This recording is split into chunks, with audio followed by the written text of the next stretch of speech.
Assalamualaikum warahmatullahi wabarakatuh. Halo guys, kita di kelompok keempat nih. Jadi sekarang kita akan membahas sesuatu yang sangat seru banget nih.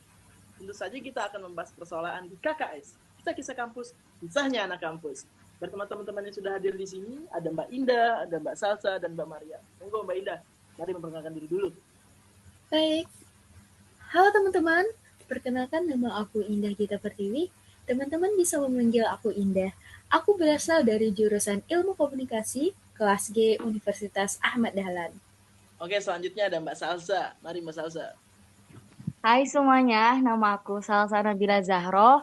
Kalian bisa panggil aku Salsa. Aku dari kelas G, jurusan Ilmu Komunikasi, Universitas Ahmad Dahlan. Monggo Mbak Mariam yang terakhir ini. Dan aku Siti Mariam, kalian bisa panggil aku Mariam. Aku berada di kampus dan kelas yang sama seperti Indah dan Salsa. Salam kenal. Mantap, mantap, mantap. Ketiga sumber kita ini perempuan ya. Oke. Langsung aja ya. Pasti ada nih perkasan dalam dunia kampus yang sulit banget buat dimengerti apalagi ditembus ya kan. Misalnya seseorang yang baru masuk ke dunia perkuliahan itu pasti merasakan kaget ya kan. Kok ada yang seperti ini, kok ada yang begini, ternyata ada yang kumpul mahasiswa yang pakai mobil-mobil mewah gitu kan. Menurut teman-teman di sini, apa sih faktor yang menyebabkan banyak mahasiswa memiliki gaya semahal itu dan apa hal seperti itu berpengaruh pada sosial kasta di kampus? Kayaknya ini Mbak Indah bersedia buat ngomong nih. Mari Mbak Indah. Wah, kalau ngomongin tentang faktor nih Mas Nanda, Oke. mungkin ada banyak sekali nih penyebab seseorang melombakan dirinya sendiri untuk sebuah gaya. Apalagi di zaman sekarang itu ya, banyak sekali hal yang seperti perkataan gini, lo belum gaya kalau lo belum punya ini, lo belum gaul kalau lo belum nongkrong di sini.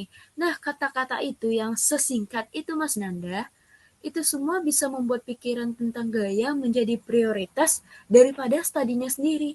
Jadi seperti apa yang diinginkannya itu lebih utama daripada yang dia butuhkan gitu. Oke, ngerti banget. Kayak dia harus nunjukin eksistensi diri dia banget kalau dia tuh anak yang hype gitu, dia tuh anak orang Nah, hype. benar. Ngerti. Oh, kalau dari Mbak Mariam gitu, gimana nih Mbak Mariam ini? Hal-hal kayak gitu, kayak perkataan di kampus itu nggak cuma berpengaruh sama kasta sosial juga nggak sih? Jadi bisa berpengaruh sama mindset seseorang terhadap sosial tertentu gitu. Dan itu jujur mengkhawatirkan banget nggak sih? Iya, memang kayak dia bakal hidupnya ya bakal flat gitu-gitu aja kalau misalkan dia nggak bisa berkembang dengan baik gitu ya kan, karena dia mungkin bisa jadi nih dia mengandalkan duit orang tuanya atau gimana gitu. Atau dari Mbak Indah gimana tuh? Nah, benar. Mengkhawatirkan banget sih. Apalagi ya, setiap pribadi itu berbeda. Entah dia lagi begini atau lagi begitu. Apakah uh, dia lagi punya masalah yang banyak, atau dia lagi hampa gitu kan. Nggak tahu kalau dia introvert atau extrovert. Apalagi kalau dia itu lagi ambivert gitu. Jadi setengah-setengah antara kalem sama Ngerti. Iya, keluar kali kan ya. bener Itu banget. gimana tuh ya, parah Jadi mungkin ya. jadi kayak rancu banget gaya hidupnya ya kan. Bener. Bener Oke. banget sih. Dan ini Gimana Mas Salsa? bener banget nih. Dan gak sedikit dari orang yang kayak merasa dia tuh harus ngelakuin semua yang teman-teman lu bilang, kayak biar dia tuh memenuhi ekspektasi mereka gak sih? Padahal itu gak perlu banget. Dan hal-hal seperti itu yang bisa jadi menyerang psikis mereka dan menyebabkan terjadinya penyakit mental dan bisa disebut dengan people pleaser, ya nggak sih? Iya, benar, Iya, benar, benar. benar, Ya, benar, people benar. pleaser. Bener, Ngomongin tentang ini, kita dapat mengetahui ya kan, kalau people pleaser itu lebih tepatnya disebut dengan sindrom gitu. Yang mana seorang tidak bisa menolak permintaan orang lain karena alasan tidak enak atau tidak mau membuat orang lain kecewa. Kalian tahu nggak sih penyebab orang menjadi kayak people pleaser gitu? Ternyata itu bisa jadi faktor trauma dan faktor lain seperti broken home loh. Nah, benar banget Mas Nanda. Yang lebih parahnya nih Mas Nanda, Gimana tuh? kalau dia itu beranggapan perasaan seseorang itu menjadi tanggung jawabnya, padahal bukan kan ya, bukan loh gitu. Karena kita itu nggak usah lakuin sesuatu itu yang seharusnya nggak perlu. Jadi kita nggak perlu menyenangin seseorang yang kita itu nggak bisa, nggak mampu seharusnya gitu. Oh, ngerti, kayak lebih ke arah ya. Lu gua gitu. Saya aku gitu ya. Cuma Kita tuh seadanya aja lah, kalau memang nggak bisa ya ya, udah gitu. kita memang hidup bermasyarakat. Cuman kita nggak harus memaksakan diri kita untuk menjadi apa yang orang inginkan gitu. Kita tetap berbuat baik, Tapi harus sesuai dengan kata hati kita gitu. Oke, padahal kita bisa lakukan sesuatu yang lebih bermanfaat daripada memenuhi ekspektasi orang lain. Nah, Tapi ya benar. dengan tidak lagi menjadi seseorang people person itu, prosesnya bisa sangat sulit. Apalagi jika dia sudah berada di fase di mana dia marah dan marahnya itu pendam sendiri. Yang akhirnya menjadi depresi yang benar-benar berat sampai memiliki kesulitan untuk tidur dan berkeinginan untuk hilang aja dari dunia, benar nggak? Itu tuh kayak lebih ke arah ke mental health-nya gitu. Jadi lebih kayak malah dia nggak cuma batiniahnya yang kena gitu kan, jiwanya hancur gitu. Oke, ya kan? Iya, iya.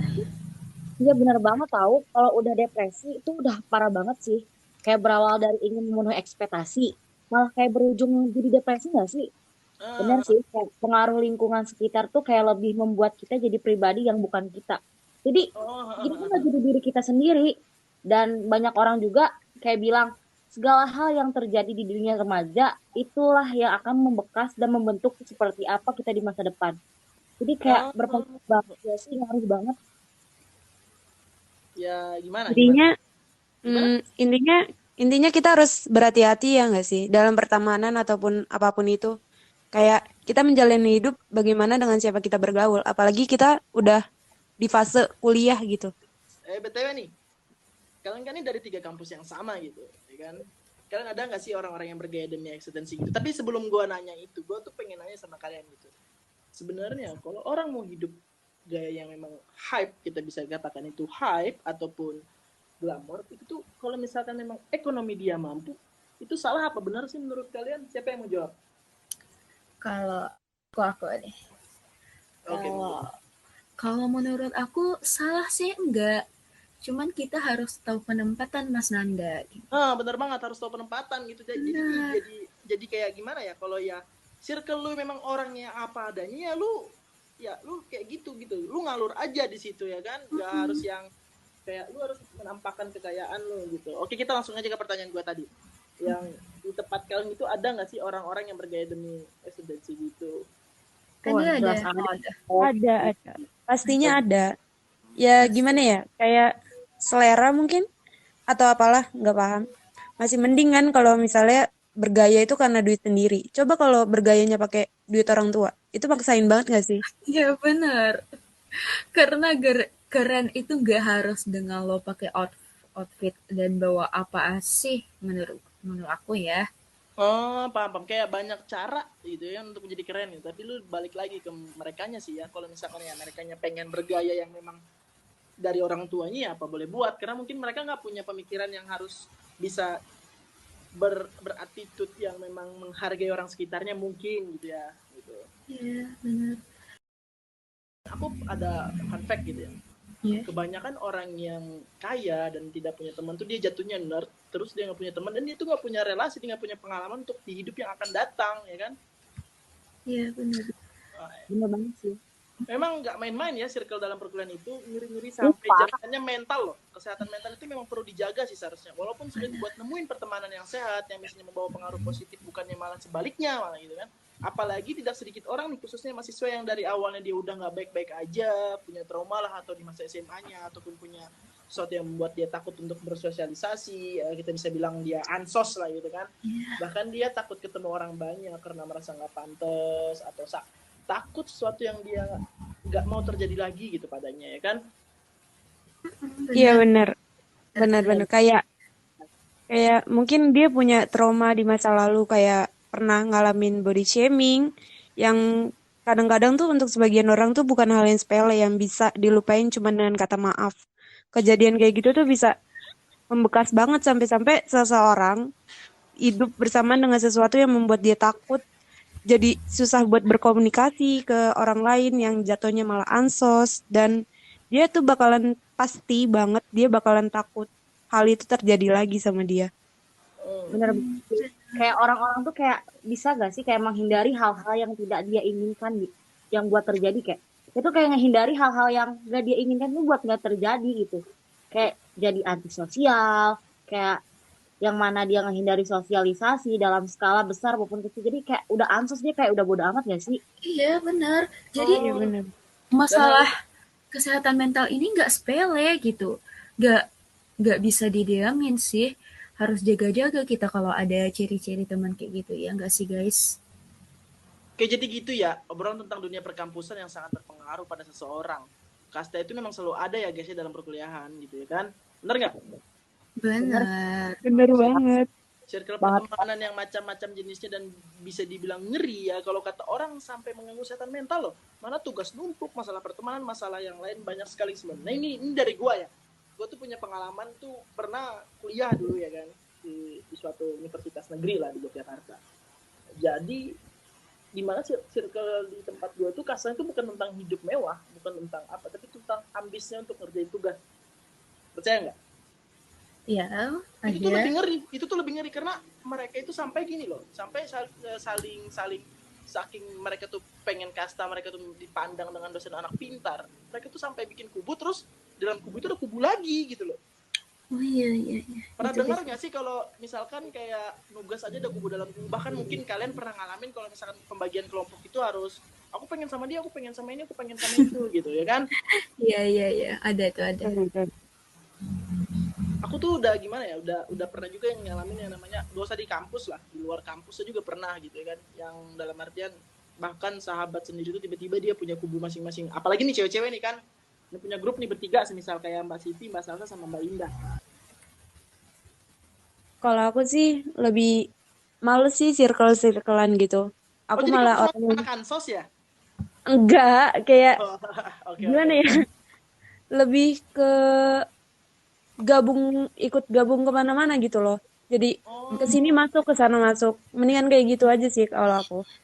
itu malah kayak menurut saya Daripada lebih bagus ya, karena dia bakal bisa kayak gimana ya, bisa bakal ikut ke semua circle, tapi takutnya kalau misalkan jadi anak-anak yang gitu jadinya jadi anak tiri, tahu nggak sih, tiba-tiba ntar di kubu sini nggak dibawa, di kubu sini nggak dibawa, jadi anak tiri gitu kan, nggak ada bisa teman jadi jadi. ansos ya kan. Jangan sampai ansos dong.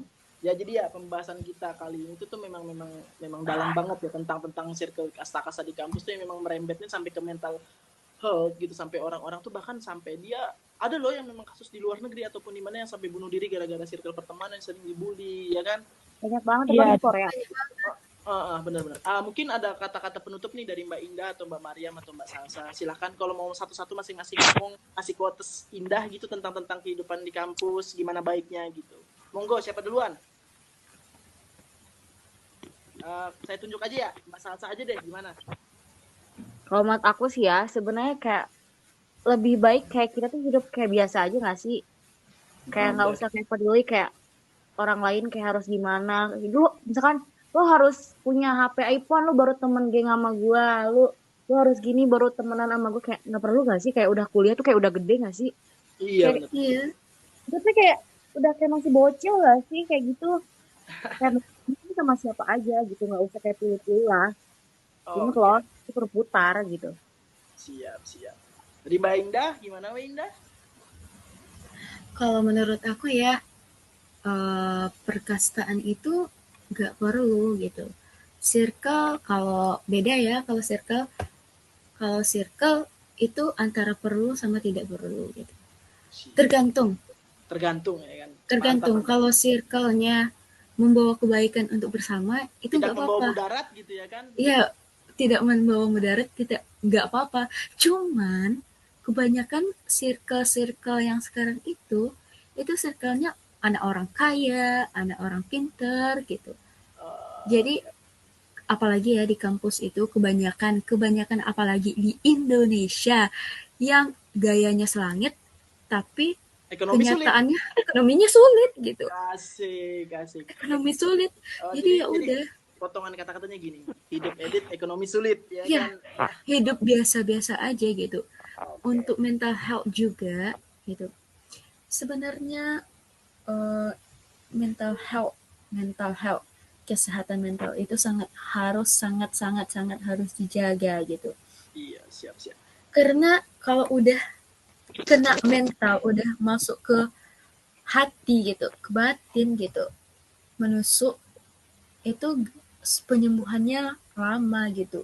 Dan untuk mencari teman itu, cari teman bukan untuk memiliki wajah yang indah, wajah yang cakep, body yang Wah, gitu. bagus, wah gitu, harta yang berlimpah, tapi kita itu mencari teman yang memiliki kesetiaan pada kita gitu. Asik, Gak asik, sebenarnya asik. yang Mantap, gitu. mantap. Mantap. Eh, Ya udah deh itu. udah itu aja. Mungkin Ya, ada ntar misalnya kalau panjang-panjang habis waktu. enggak, kita masih panjang waktu di sini. Oke, itu aja mungkin ya dari podcast kali ini. Sekian dan terima kasih. Assalamualaikum warahmatullahi wabarakatuh. See you next time, KKS. Kisah-kisah kampus, kisahnya anak kampus. Bye bye. Bye. Bye. Dadah.